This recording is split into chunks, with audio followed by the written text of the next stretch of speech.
ପୂର୍ଣ୍ଣ ବାରିକ। ଘର ଆମର ଏଇଠି ପାଖରେ। ମୁଁ ଏଠି 10 ବର୍ଷ ହେଲା ରହିଲାଣି। 10 ବର୍ଷ ଭିତରେ ମୁଁ ଥରେ ଅନୁଭୂତି କଲି, ଜଣେ ବୃଦ୍ଧ ଲୋକ ଆସିଲା ବେଳକୁ ଆମର ପୂଜାରେ ଯାଇଛନ୍ତି। ଯିବା ଭିତରେ ସିଏ କହିଲେ କ'ଣ କରିବି, ମୁଁ ଆସିଥିଲି ଟିକେ ବାବାଙ୍କୁ ଦର୍ଶନ କରିବି ବୋଲି, ମୁଁ ସେଥିରୁ ମନ୍ଦିର ଖୋଲିଦେଲି। ମନ୍ଦିର ଖୋଲିଲା ଭିତରେ ସେ କହିଲେ ଯେ ମୋତେ ଲୋକ କହୁଛନ୍ତି ମୋର ଏମିତି ହେଇଛି, ଆଉ ମୋତେ ଲୋକ କହୁଛନ୍ତି ଶିରିଡ଼ି ଯାହାରି।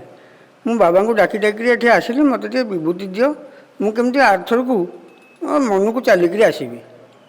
କହିଲେ ଆଚ୍ଛା ହଉ, ନା ପୂଜାରୀ ତ ନାହାନ୍ତି, ଆଉ ମୁଁ ବିଭୂତି ଟିକେ ଦେଇଦେଉଛି, ତୁମେ ବାବାଙ୍କୁ ଡାକିକିରି ନେଇକିରି ଯାଅ। ସେଠୁ ସିଏ ଗଲେ।